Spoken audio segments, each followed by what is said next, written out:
lahang, i-slice naman natin yung ating usa or zucchini. Iwain natin siya ng ganito kalalaki. Meron ako dito 5 zucchini. 5 piraso.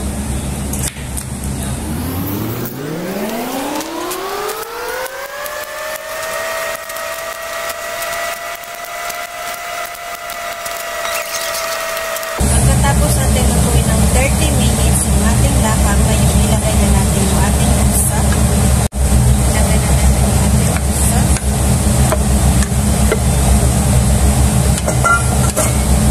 Haluin natin ang kabuti.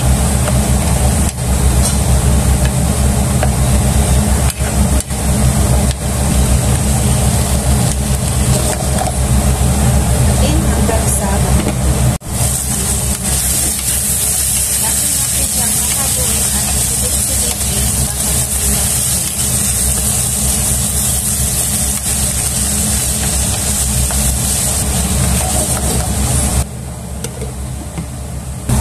bawang, then lagyan natin ng konting asin.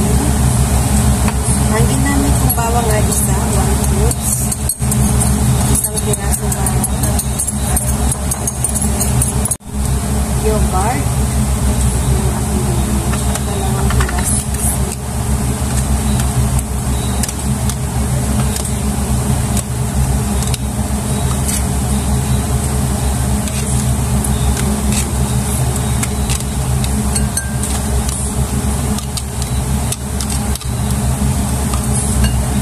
dalawang kutsarang malaking tablespoon kanin.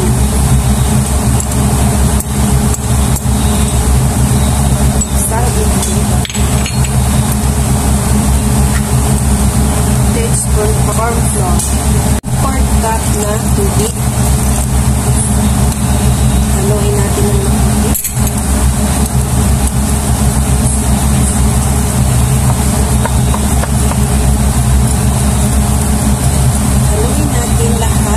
Hanggang sa magkahalo-halo ng mabuti.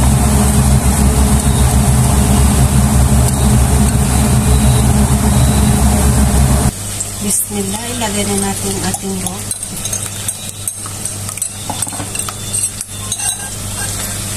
Haluin natin ng mabuti para lahat magkahalo-halo. Then, palakihin natin ang apoy at pakuluin.